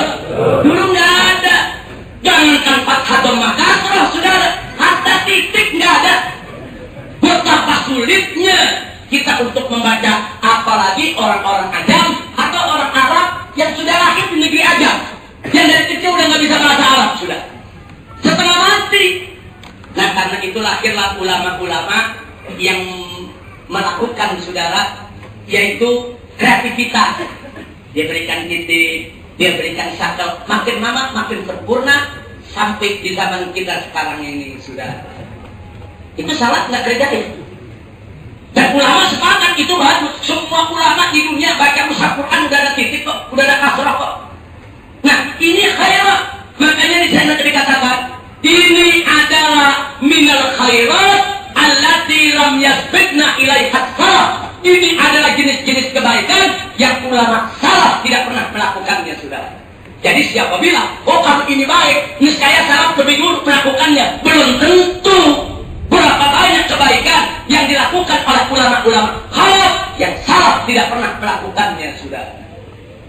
Dan kita muliakan salaf, kita cintai salaf, kita ikut salaf. Tapi jangan kita merendahkan kreativitas ulama khalaf, saudara. Ini yang saya perlu ingatkan. Kemudian mari kita lihat lagi. Yang kedua, kalangan saudara-saudara kita dari kalangan salafi atau di masyarakat sering disebut wahabi mengatakan innal muhdatsata lam yaqal hadsalafus salih fatakunu muharram. Setiap sesuatu yang baru yang tidak pernah dilakukan oleh ulama salaf yang saleh, maka itu muharram. Jadi kalau disebut begini berarti lahir satu kaidah baru, bunyinya at-tarku yaqtadi tahrim. Ini dalam usul fikih enggak ada, sudah. Ghair mawjud hadhil qaidah fil usul. Enggak ada usul mengatakan at-tarku yaqtadi wujub. Sudah yaqtadi tahrim. Kalau Nabi meninggalkan sesuatu berarti itu haram. Enggak begitu, saudara. Kalau Nabi enggak mengerjakan sesuatu, kalau Nabi enggak melakukan sesuatu, kalau Nabi tidak, saudara, yaitu melakukan satu perbuatan, bukan berarti perbuatan itu haram. Belum tentu, saudara. Enggak ada kaidah kalau Nabi tidak melakukan sesuatu berarti sesuatu itu haram. Dalam usul fikih enggak ada kaidah macam itu, saudara. Nah, maka itu di sini kita katakan inna ma tarakahun Nabi sallallahu alaihi wasallam qasidan tarka la yaqtadil wujuba abadan. Jadi apa-apa yang ditinggalkan oleh Nabi, Nabi tidak lakukan, Nabi tidak perbuat, itu dengan maksud sengaja Nabi tidak melakukan itu, maka itu tidak akan pernah menjadi wajib, tidak akan pernah. Walakin tapi qad yakunu haraman, memang kadang-kadang haram, bukan pasti haram, dan kadang-kadang makruh, kadang-kadang mubah, kadang-kadang mustahab ala hasabil qara'in al-muhtabba bitarkih. Tergantung indikator-indikator yang mengelilinginya, saudara, dari Nabi kita Muhammad sallallahu alaihi wasallam. Kita buktikan ada perbuatan ahkam tarkin Nabi. Ada Nabi meninggalkan sesuatu, ternyata sesuatu itu haram. Seperti apa, saudara? Seperti tarkun Nabi sallallahu alaihi wasallam aklalah nisyad indal ihram. Pada saat lagi ihram haji, udah menancapkan niat ihram haji, nggak boleh makan daging buruan, saudara. Daging yang diburu itu nggak boleh dagingnya dimakan, saudara. Kenapa? Karena ketika itu Nabi tinggalkan. Ada yang bawain Nabi, Nabi sudah ihram ditolak oleh Nabi, saudara. Artinya Nabi meninggalkan, nggak mau makan daging buruan. Meninggalkan Nabi ini hukumnya haram bagi yang muhrim memakan daging buruan. Yang kedua, tarkun Nabi al-qaul qaiman. Nabi pernah suatu ketika karena sakit suatu hajat kencing berdiri. Kemudian Nabi nggak pernah melakukannya, saudara. Dalam keadaan seperti biasa, Nabi tinggalkan. Apakah Nabi tinggalkan berarti itu haram atau makruh? Jumhur ulama mengatakan berarti kencing berdiri hukumnya makruh. Jadi Nabi meninggalkan sesuatu bisa menjadi karena itu haram, karena itu makruh. Ada yang menarik, ada juga karena mubah. Nabi pernah disediakan daging biawak, Nabi nggak mau makan. Ditinggal oleh Nabi. Apa karena daging biawak itu haram? Tidak, boleh. Buktinya sahabat makan daging biawak depan Nabi dan Nabi tidak larang mereka, sudah. Jadi yang Nabi tinggalkan bisa haram, bisa makruh, bisa mubah, bahkan bisa sunnah. Seperti apa? Tarkun Nabi istilah maruknain al-iraqi wasabi indah tawaf. Orang kalau tawaf sudah disunnahkan untuk menyalami sudut yang ada hajar aswad dan sudut rukun yamani sebelum hajar aswad. Dua rukun lagi itu rukun iraqi dan rukun syami ditinggalkan oleh Nabi. Nabi tidak pernah menyentuh dua rukun tadi, sudah. Nabi tidak pernah menyentuh daripada dua rukun itu, sudah. Tapi ternyata ada ulama berpendapat walaupun ditinggal oleh Nabi tetap sunnah untuk menyentuh kedua rukun tersebut. Karena Nabi meninggalkan bukan karena dilarang. Nah, ini hal-hal begini ada dalam ilmu usul fikih. Nggak boleh kita serampangan menuduh orang sesat, menuduh orang kafir, menuduh orang fasik, menuduh orang dalal. Haram. Jaga lisan kita, sudah. Salamatul insan bi hifdzil lisan. Kira-kira jelas tidak? Ya baik. Nah sekarang bagian akhir. Hanya contoh-contoh saya berikan sebagai bukti. Ulama salafi. Apa betul mereka sepakat terhadap semua bid'ah? Ternyata tidak, sudah. Saya nggak usah cerita ulama Syafi'iyah. Kita udah tahu ya ulama Syafi'iyah bagaimana pandangannya soal aneka ragam ibadah, sudah. Sekarang khusus salafi. Teristimewanya ulama-ulama Saudi. Dan lebih khusus lagi Syekh Albani, saudara, yang dikenal sebagai panglimanya daripada kaum salafi atau kaum wahabi, saudara. Mari kita lihat. Kita mulai dari yang pertama. Perhatikan baik-baik. Majalisut Takziah. Jadi saudara, di Timur Tengah termasuk di Saudi ada Majalisut Takziah. Majalisut Takziah itu kalau ada orang keluarganya meninggal, kemudian dia khususkan satu tempat untuk menerima tamu buat takziah selama 3 hari. Tamu datang mengucapkan takziah, tamu datang mengucapkan takziah selama 3 hari. Ini disebut Majalisut Takziah. Mari kita lihat. Menurut Syekh Muhammad Ibn Utsaimin rahimahullah, menurut Syekh Shalih Al-Fauzan hafizahullah, menurut Syekh Nasiruddin Albani itu adalah bid'ah. Jadi kalau ada orang kematian nggak boleh datang kumpul di rumah dia selama 3 hari. Sekarang mari kita lihat menurut Syekh Abdul Aziz Ibn Baz rahimahullah, menurut Syekh Abdullah Ibn Jibril hafizahullah, ini ulama besar Saudi. Abdul Aziz Ibn Baz ini mufti Saudi waktu hidupnya, sudah. Nah, beliau mengatakan jaiz, boleh. Karena takziah itu diajarkan oleh Nabi, dibolehkan sampai 3 hari, boleh mereka datang. Walaupun dalam majlis itu disediakan minum, disediakan makan, boleh. Ini Ibn Baz ini mufti Saudi. Biasanya kalau yang kalangan Wahabi itu kalau mengatakan ini bid'ah itu bid'ah, biasanya Syekh Abdul Aziz Ibn Baz ini menjadi rujukan, sudah. Ternyata Syekh Abdul Aziz Ibn Baz mengatakan, oh, mari kita lihat. Anda boleh catat dalam Fatwa Arkanul Islam yang dikarang oleh Ibn Utsaimin halaman 416 ada pendapat Muhammad Ibn Utsaimin yang mengatakan itu bid'ah. Kemudian dalam fatwa karangan yaitu Shalih Al-Fauzan, Syekh Shalih Al-Fauzan, saudara, itu nomor 5693. Beliau sepakat dengan Ibn Utsaimin kalau itu adalah bid'ah. Kemudian dalam kitab Ahkamul Janaiz wa Bid'ahuha itu dikarang oleh Syekh Nasiruddin Albani, Fatrah nomor 114. Saudara, itu mengatakan bahwa itu adalah bid'ah. Sementara Majmu' Fatawa Ibn Baz jilid 13 halaman 371 mengatakan itu jaiz.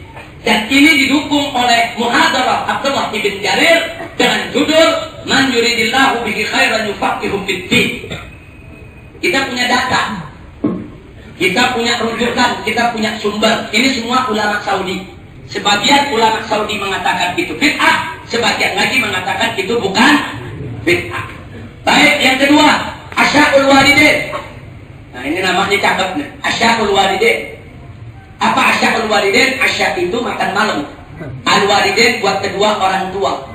Maksudnya, kalau ada orang tua meninggal dunia di Timur Tengah, termasuk di Saudi, di hari ke-60 saudara, itu ngundang kerabat, ngundang tetangga, buat kumpul di rumah sang anak tadi, disediakan makan, disediakan minum, sambil berdoa buat orang tua yang meninggal dunia. Kalau di negeri kita apa namanya? Tahlil. Cuman mereka namanya asya'ul walidin. Sudah, di negeri kita ini namanya tahlil. Mari kita lihat apa kata Syekh Muhammad ibn Utsaimin rahimahullah, itu adalah bid'ah. Lalu apa kata Syekh Abdul Aziz ibn Baz dan Syekh Saleh Fauzan, Syekh Abdullah ibn Jibril, mereka para masyayikh mengatakan jaiz, boleh. Ternyata Abdullah ibn Baz, mufti Saudi, mengatakan boleh sudah tahlil. Cuma bahasa mereka bukan tahlil, asya'ul walidin. Ini cuma beda nama, tapi substansinya sama tidak? Undang orang, ajak makan, baca doa buat mayit. Sama, saudara. Baik, sekarang mari kita lihat yang ketiga, saudara. Rasmu khututin ala firasil masajid litanzim sufu. Sekarang masjid-masjid, saudara, kalau ada sok kan dibikin garis tuh. Digaris supaya soknya lurus. Menurut Syekh Nasiruddin Albani itu adalah bid'ah. Zaman Nabi nggak ada tuh digaris-garis tuh. Jadi kalau memang itu bagus, kenapa zaman Nabi nggak dilakukan? Kan zaman Nabi bisa ngegaris. Ditolak sudah. Tapi di sini menurut Syekh Muhammad ibn Utsaimin, Syekh Saleh Al Fauzan, Syekh Abdul Razzaq Afifi, mereka mengatakan jaiz, boleh. Itu bukan bid'ah. Nah, ini sumbernya Anda bisa lihat dalam syarih, dalam kaset nomor 642 min silsilatil huda wan nur, dari rangkaian Al-Huda wan Nur, merupakan kumpulan ceramah Syekh Nasir Albani, dan kaset syarih nomor 227 min asrifatul liqa al-maktub, daripada kaset-kaset pertemuan terbuka untuk Syekh Muhammad ibn Utsaimin, dan fatwa Afifi dan rosailnya halaman 412, dan fatwa nomor 4561 di fi mauqil Asy-Syaikh Al-Fauzan, Saleh Fauzan, dalam fatwanya yang ke-4561 mengatakan boleh. Kemudian yang keempat, takbirul mushaf, mencium mushaf Al-Quran, mushaf dicium. Bacakan orang suka sadaqallahul adzim, dicium kan? Ini apa hukumnya, saudara? Mari kita lihat. As-Syeikh Muhammad ibn Utsaimin dan Nasiruddin Albani mengatakan bid'ah mencium mushaf. Tapi Syekh Abdul Aziz ibn Baz dan Syekh Saleh Fauzan mengatakan jaiz, boleh. Kenapa Syekh Abdul Aziz ibn Baz mengatakan boleh? Karena ajazal Imam Ahmad ibn Hanbal takbilal mushaf. Karena ada riwayat yang Imam Ahmad membolehkan untuk mencium mushaf. Dan ini merupakan bagian daripada amal syarat. Ini ada dalam kitab Al-Bidayah wa Nihayah li Ibn Katsir, juz ke-7 halaman 41. Nah, silakan lihat kaset dari Ibn Utsaimin yang nomor 213 daripada kumpulan koleksi Al-Liqa'ul Maftuh li Ibn Utsaimin. Nah, begitu juga silakan baca bagaimana Albani mengarang buku dengan judul Kaifa Yajibu Alaina an Nufassirul Quran. Bagaimana kita wajib menafsirkan Al-Quran. Nah, ini Albani dalam halaman 11 mengatakan, saudara, bahwa itu adalah bid'ah. Begitu juga fatwa Ibn Baz di majalah Ad-Da'watul Islamiyah nomor 1643, fatwa Saleh Fauzan nomor 2557 dan 6399 menyatakan bahwa mencium mushaf Al-Quran jaiz. Baik, kita lihat lagi yang kelima. Harakatul qari'ul Qur'an asna al-qira'ah. Qari kalau baca Quran, a'udzu billahi minasyaitonir rajim. Kadang-kadang tuh badannya suka bergerak. Narik nafas, badannya goyang kanan, goyang kiri. Sudah begitu ya? Itu dibicarakan juga, sudah. Ini apa hukumnya? Nah, di sini dikatakan saudara, mari kita lihat. Syekh Bakar Abu Zaid mengatakan itu adalah bid'ah. Tapi Syekh Muhammad Ibn Utsaimin mengatakan jaiz. Kenapa? Karena itu hanya indimajan tilqaiyan. Itu bukan maksudnya mau joget, itu bukan maksudnya mau goyang. Itu memang dia tarik nafas, dia mencari posisi, dia mencari momentum bagaimana tarik nafas yang pas. Bukan dia lagi joget, saudara. Makanya saya Muhammad Ibn Utsaimin mengatakan boleh, tapi saya Bakar Abu Zaid mengatakan beda. Silakan lihat kitab yang berjudul Bid'ahul Qura Al-Qadimah wal Mu'asirah dari Abi Zaid halaman 57, atau dengarkan ceramah daripada Ibn Utsaimin dalam koleksi kaset Liqa'ul Maktub, pertemuan terbuka, kaset nomor 150, saudara. Sekarang yang nomor 6, ittikhadhu musabbih al-tasbih wa dzikir. Pakai tasbih kalau kita zikir. Apa hukumnya? Tahu tasbih? Tasbih kalau kita udah biasa di sini. Nah, tasbih buat zikir, kita udah biasa. Ini di sana diperdebatkan apa hukumnya. Nah, sekarang mari kita lihat. Menurut Syekh Nasiruddin Albani dan Syekh Shalih Al Fauzan, memakai tasbih untuk zikir adalah bid'ah. Tapi menurut Syekh Abdul Aziz Ibn Baz, menurut Syekh Muhammad Ibn Utsaimin, menurut Syekh Abdullah Ibn Jibrin, hukumnya adalah jaiz. Jadi siapa bilang ulama Saudi semua mengharamkan? Siapa bilang semua Wahabi mengharamkan? Siapa bilang semua Salafi mengharamkan? Ternyata antar Salafi sendiri ulamanya berbeda pendapat. Nah, ada Syekhul Islam Ibn Taimiyah dalam fatwanya boleh memakai tasbih untuk zikir, saudara. Itu dalam fatwanya jilid 22 halaman 506 dan halaman 625. Baik, yang ketujuh, takhsis yaumul jum'ah li ziyaratil maqabir, mengkhususkan hari Jumat untuk ziarah kubur. Menurut Syekh Abdul Aziz Ibn Baz, Syekh Muhammad Ibn Utsaimin, Syekh Shalih Al Fauzan, mengkhususkan hari Jumat untuk ziarah kubur bid'ah. Tapi menurut Syekh Abdullah Ibn Jibrin jaiz. Ini sama-sama ulama Saudi itu, sudah. Nah, kemudian mari kita lihat lagi, ada itu di dalam Majmu'ah Fatawa wa Madharat Mutanawwi Ahli Ibn Baz, juz 13 halaman 336, yang mengatakan itu bid'ah. Fatwa Tauhid wal Aqidah itu yang dikumpulkan untuk Syekh Ibn Utsaimin, itu juga mengatakan bid'ah. Atau silakan lihat fatwa nomor 9985. Nah, itu yang ada dikumpulkan dalam bagian Syekh Al Fauzan. Nah, jadi baca juga kitab Al-Kanzut Tamir yang dikarang oleh Ibn Jibrin halaman 83 yang mengatakan mengkhususkan hari Jumat untuk ziarah kubur boleh, bukan bid'ah.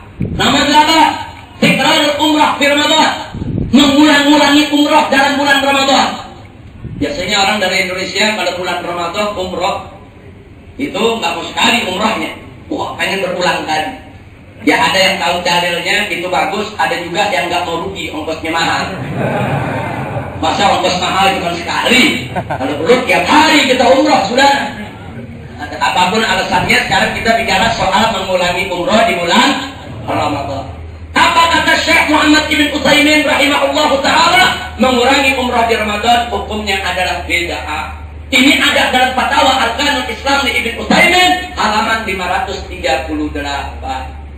Sementara Syekh Abdul Aziz Ibn Baz rahimahullahu ta'ala wa Syekh Shalih Al Fauzan hafizahullahu ta'ala mengatakan jaiz. Ini bisa kita dapatkan dalam Majmu' Fatawa wa Madharat Mutanawwi Ahli Ibn Baz jilid 17 halaman 432 atau fatwa Syekh Fauzan nomor 3409, saudara. Indal madzhab salat, sedangkan bagi mazhab Abu Hanifah, Syafi'i dan Maliki, tikrarul umrah fi Ramadan mustahab. Mengulangi umrah di bulan Ramadan hukumnya adalah yaitu bukan Maliki, Hanafi, Syafi'i, Hambali mengatakan mustahab, sedangkan Malikiyah mengatakan makruh. Nah, sekarang masih ada lagi yang ke-9, doa khatmil Quran di salat tarawih. Anda kalau dengerin sholat tarawih di televisi, siaran langsung dari Mekah atau Madinah. Nah, itu ada doa khatmul Quran. Biasanya di malam 29. Panjang doanya, bisa 1 jam berdoa. Ini dulu Nabi nggak pernah lakukan. Ada baca kunut, selesai kunut udah, ini doanya panjang, doa ke sana, doa kemari. Ini di zaman Nabi nggak pernah ada, sudah. Nah, sekarang bagaimana ini dibawakan dalam sholat tarawih? Menurut Syekh Nasiruddin Albani dan Syekh Bakar Abu Zaid, bid'ah. Sedangkan menurut Syekh Abdul Aziz Ibn Baz dan Muhammad Ibn Utsaimin rahimahullah ta'ala wa Syekh Shalih Al-Fauzan, mereka katakan mustahab, sunnah. Padahal Nasiruddin Albani mengatakan itu bid'ah. Syekh Bakar Abu Zaid mengatakan itu bid'ah, nggak pernah dilakukan oleh ulama salaf. Tapi ulama-ulama Saudi yang lain mengatakan tetap itu mustahab. Nah, Anda bisa lihat ungkapan Albani dalam silsilah Dhaifah jilid 13 halaman 315 atau kaset ceramahnya nomor 19 dari silsilah Al-Huda wan Nur, atau Anda boleh baca buku Bid'ahul Qurra al-Qadimah wal Mu'asirah yang dikarang oleh Bakar Abu Zaid halaman 12, atau Anda boleh lihat yang membolehkan doa khatmul Quran Ibn Baz dalam kitab Majmu' Fatawa wa Maghalat Mutanawwi'ah di Ibn Baz juz 11 halaman 354, atau Fatawa Arkanul Islam di Ibn Utsaimin halaman 345, atau Fatwa Syekh Fauzan nomor 994. Nah, sekarang contoh terakhir, al-qira'ah fi shalah minal mushaf. Orang sholat bacanya sambil megang mushaf. Nah, pernah lihat ya? Nah, di Saudi paling banyaknya sholat sambil megang mushaf begini, sudah boleh atau tidak? Menurut Syekh Nasiruddin Albani, bid'ah. Tidak pernah terjadi di zaman Nabi, tidak pernah terjadi di zaman tabi'in, tidak pernah terjadi di zaman tabi'in.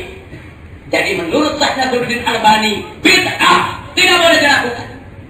Tapi menurut Syekh Ibn Baz, Syekh Ibn Utsaimin, Syekh Ibn Jibril, Syekh Shalih Al-Fauzan, semua ulama-ulama Saudi sepakat jaiz, boleh. Silakan Anda lihat dua kaset nomor 130 dan 544 dari silsilah Al-Huda wan Nur untuk Albani, dan lihat juga fatwa dari masing-masing syekh yang kita sebutkan tadi, sudah. Nah, kenapa syekh-syekh tadi mengatakan mereka dapat riwayat? Kata mereka, dulu Siti Aisyah pernah diimami oleh salah seorang budaknya. Ternyata budaknya itu memakai mushaf. Siti Aisyah pernah sholat, budaknya disuruh jadi imam. Budaknya nggak hafal Quran, dia pakai mushaf, sudah. Riwayat ini ditolak oleh Nasiruddin Albani, tapi diterima oleh Syekh Ibn Baz dan Syekh Utsaimin dan lain sebagainya, karena mereka berbeda pendapat. Kira-kira jelas tidak? Cukup sampai 10? Saya barusan bilang yang terakhir 10, sebab ngelihat jam kelihatannya belum rapi juga, nyambung lagi nanti. Baik, saya nggak mau baca panjang lebar lagi, saudara, singkat saja yang ke-11. Begitu juga ihtifalat hifdzul Quran, perayaan-perayaan tentang penghafal Al-Quran. Ada mengatakan bid'ah, ada mengatakan tidak bid'ah. Ini ulama-ulama Saudi.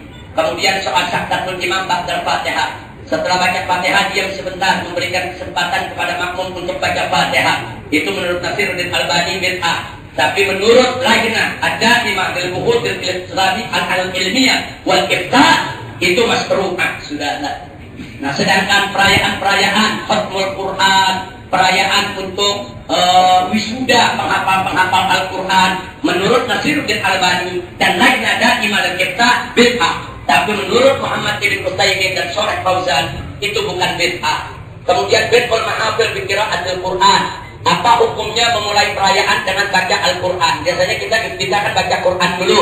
Nah, di sini menurut Bakar Abu Zaid dan Abdul Razzaq Abibi, bid'ah. Tapi menurut Nasiruddin Albani dan Shalih Fauzan, bukan bid'ah. Anda bisa lihat di Infocus, di situ referensinya saya sebutkan satu persatu. Kemudian yang ke-14, qabdul yadain ba'da ruku'. Setelah bangun dari ruku', sami'allahu liman hamidah, tangan itu diluruskan atau sedekap, saudara. Nah, ini yang dibicarakan adalah bagaimana kalau dia sedekap. Nasiruddin Albani mengatakan bid'ah kalau sedekap setelah ruku' saat tidak. Tetapi di sini Ibn Baz, Ibn Utsaimin dan Shalih Fauzan mengatakan sunnah. Nah, sedangkan jumhur mengatakan saudara yang sunnah tidak sedekap, tapi diluruskan setelah bangun daripada ruku. Tapi Imam Ahmad mengatakan dua-duanya boleh, mau sedekap ataupun tidak sedekap saudara. Kemudian bagaimana sholat malam di Ramadan lebih dari 11 rakaat? Albani mengatakan bid'ah. Ibn Baz, Ibn Utsaimin, Ibn Jibrin dan Shalih Fauzan mengatakan jaiz, boleh. 16. Takhsis qiyamul lail fil ashr awakhir min Ramadan. Di Mekah, di Madinah kalau bulan Ramadan dari mulai malam 21, 22, tengah malam orang kumpul lagi di masjid sholat tahajud berjamaah sudah. Ini nggak pernah dilakukan. Sholat tarawih berjamaah Sayyidina Umar lakukan. Ini nggak pernah dilakukan. Tapi itu sekarang dilakukan oleh ulama-ulama Saudi. Padahal itu tidak pernah dilakukan oleh Nabi. Karenanya Albani mengatakan bid'ah. Tapi saya Ibn Baz, Ibn Utsaimin, Ibn Jibrin, Shalih Fauzan, saudara, kebanyakan mereka mengatakan boleh. Padahal manhaj salafi nggak boleh. Itu bid'ah. Sebab Nabi nggak pernah lakukan. Apa dalil mereka melakukan itu sudah? Kalau mereka mengatakan apa yang tidak pernah dilakukan oleh Nabi adalah bid'ah, ini nggak pernah dilakukan oleh Nabi. Sholat berjamaah tahajud tengah malam, tarawihnya sudah selesai. Nah, ini jadi persoalan saudara, dan itu dilakukan. Akhirnya ulama Saudi sendiri membolehkan itu semua. Kemudian takwil lihya ziyadah anil qabla, yaitu memanjangkan jenggot sampai lebih dari segenggam, panjang sampai ke pusar, sampai ke bawah. Sudah. Nah, bagaimana? Nasiruddin Albani mengatakan bid'ah. Sementara Syekh Ibn Baz, Ibn Utsaimin, Ibn Jibrin dan Shalih Fauzan sebagian mengatakan wajib, sebagian lagi mengatakan sunnah. Nah, kemudian saudara Akhul Mutadayat Sanawiyah Litakhlif wa Dzikra Bisyaril Ulama wal Udama. Bagaimana kalau tiap tahun diadakan pertemuan, seminar, daurah, workshop untuk mengenang perjuangan para ulama. Nah, di sini dikatakan saudara, menurut manhaj salafi nggak boleh. Saudara, tapi ternyata ulama-ulama Saudi membolehkan. Menariknya apa saudara? Jami'atul Imam Muhammad ibn Saud beberapa tahun yang lalu mengadakan pekan Syekh Muhammad ibn Abdul Wahhab. Pekan itu seminggu dia rayakan. Dengan apa? Dengan baca Quran, dengan penjelasan perjuangan Syekh Muhammad ibn Abdul Wahhab. Begitu itu dilakukan, 1 minggu disiarkan di televisi. Semua ulama Saudi datang. Tahun besok diulangi lagi saudara. Akhirnya tahun besok diprotes oleh ulama-ulama. Protesnya apa? Kalian ini aneh. Maulid Nabi kalian larang. Tapi memperingati perayaan perjuangan Muhammad bin Abdul Wahhab kok boleh? Seminggu lagi nggak berhenti. 2 tahun berturut-turut. Akhirnya setelah ada protes macam itu, tahun berikutnya mereka hentikan sampai saat ini. Jadi kita lihat, artinya itu pernah dilakukan saudara. Jadi mereka begitu keras mengharamkan peringatan Maulid Nabi, tapi mereka sendiri akhirnya menggelar pekan Syekh Muhammad bin Abdul Wahhab. Kalau bagi saya tidak ada masalah. Ini ikhtilaf biasa di antara ulama. Yang penting kita harus saling menghormati. Yang ke-19, mengucapkan selamat tahun baru Islam. Saudara, menurut Shalih Fauzan bid'ah, nggak boleh dilakukan. Tapi menurut Ibn Baz, Ibn Utsaimin, Ibn Jibrin itu adalah jaiz tapi dengan syarat. Lalu bagaimana iqra'ul muhadarat hasabil munasabat? Bagaimana kalau orang ceramah pakai judul? Karena ini bulan Muharram, maka temanya tentang hijrah. Karena ini bulan Maulid, temanya tentang kelahiran Nabi. Karena ini bulan Rajab, temanya tentang Isra Mi'raj. Menurut Shalih Fauzan bid'ah. Tapi menurut saya Muhammad ibn Utsaimin boleh. Ini saya tunjukkan ternyata ulama-ulama Saudi sendiri beda tidak tentang bid'ah. Saya kira jelas tidak? Jelas tidak? Nah, itu yang ingin saya sampaikan. Kesimpulan, saudara, bahwa bid'ah ialah sesuatu yang tidak pernah dilakukan oleh Nabi. Manakala bertentangan dengan syariat, maka itu adalah bid'ah dhalalah. Manakala tidak bertentangan dengan syariat, bahkan ada dalil yang bisa dipertanggungjawabkan, itu adalah bid'ah hasanah. Itu yang pertama yang saya ingin ingatkan. 2, apa-apa yang ditinggalkan oleh Nabi belum tentu itu haram, saudara. Bisa haram, bisa mubah, bisa sunnah, bisa makruh, tergantung qawaid dari lainnya. Tiga, saudara, bahwa perbedaan ulama salaf dalam masalah bid'ah itu hanya merupakan khilafiyah dalam persoalan furu'ul akidah yang nggak boleh kita saling mengkafirkan. Kira-kira jelas tidak?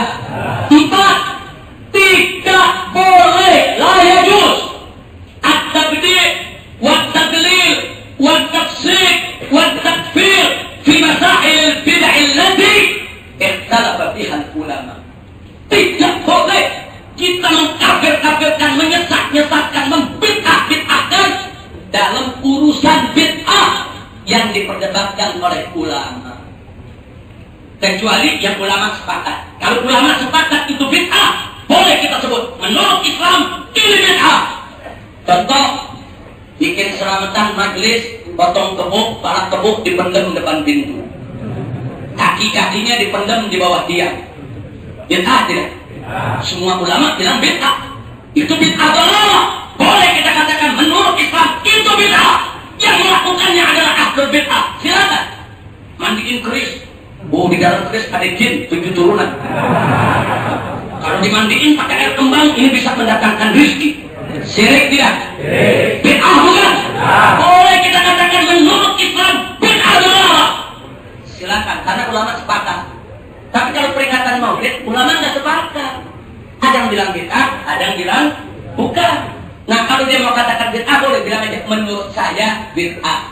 Menurut jumhur ulama nggak bid'ah. Terserah yang dengar mau ikut dia apa mau ikut jumhur ulama. Itu aja sudah, jujur. Kira-kira jelas tidak?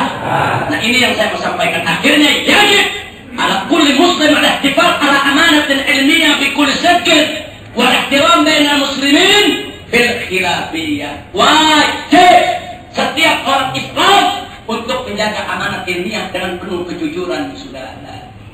Tak boleh dirubah-rubah apa-apa yang disampaikan dari ulama mereka, apalagi yang disampaikan oleh Nabi kita Muhammad sallallahu alaihi wasallam. Dan wajib untuk saling menghormati antara umat Islam. Kira-kira jelas tidak?